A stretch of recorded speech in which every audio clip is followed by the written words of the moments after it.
माता दी, आप सभी को नवरात्रि की हार्दिक शुभकामनाएं। आज एक बहुत ही प्यारा, बहुत ही अच्छा देवी गीत गाने जा रहे हैं। गीत जैसा भी होगा कमेंट बॉक्स में जरूर बताना। और प्लीज़ आप लोग से रिक्वेस्ट है, हमारे इस चैनल को लाइक करना, सब्सक्राइब करना, कमेंट करना, अपनी इस छोटी बहन पर अपना प्यार दुलार आशीर्वाद बनाए रखना, अपनी इस छोटी बहन का सपोर्ट करना।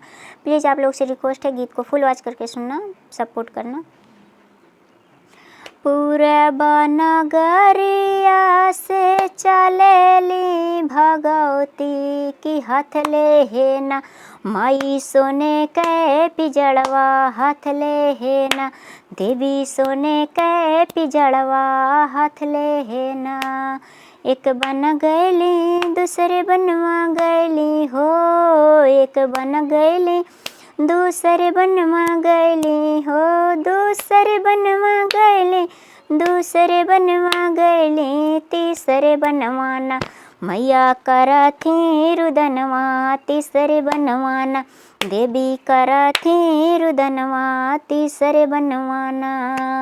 होत भोरे आवे उहे अहिरा के छोकड़वा हो, होत भोरे आवे उहे अहिरा के छोकड़वा पर चढ़ावे लागे ना, माई दूधवा के धरिया चढ़ावे लागे ना, देवी दूधवा के धरिया चढ़ावे लागे ना।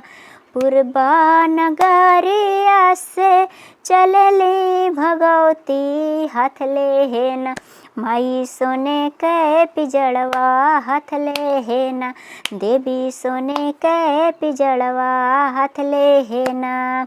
एक बन गईली दूसरे बनवा गईली हो, एक बन गईली दूसरे बनवा गईली, तीसरे बनवाना मैया करथी रुदनवा, तीसरे बनवाना देवी करथी रुदनवा, तीसरे बनवाना। होते भोरे आवे उहे पंडित के छोकड़वा हो, होते भोरे आवे उहे पंडित के छोकड़वा की बाँची माई ना, माई के पथिया सुनावे की बाँची के ना, माई के पथिया सुनावे की बाँची के ना। पूर्वा नगरिया से चलेली भगवती की हाथ ले है ना, माई सोने के पिजड़वा हाथ ले है ना, माई सोने के पिजड़वा हाथ ले है ना। एक बन गईली दूसरे बनवा गईली हो, एक बन गईली दूसरे बनवा गईली हो, दूसरे बनवा गईली, दूसरे बनवा गईली, तीसरे बनवाना मैया करथी रुदनवा, तीसरे बनवाना देवी करथी रुदनवा, तीसरे बनवाना।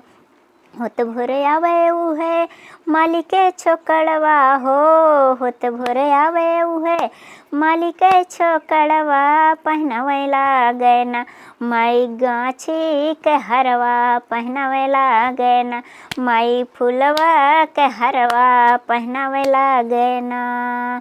मगन भाई हमारी माता मयरिया हो, मगन भाई हमारी माता मयरिया अमर कैलीना, उहे मलिया छोकड़वा अमर कैलीना, उहे मलिया बेटउआ अमर कैलीना, उहे मलिया बेटउआ अमर कैलीना। जय माता दी। गीत जैसा भी होगा कमेंट बॉक्स में जरूर बताना। प्लीज़ अपनी इस छोटी बहन पर अपना प्यार दुलार आशीर्वाद बनाए रखना, सपोर्ट करना।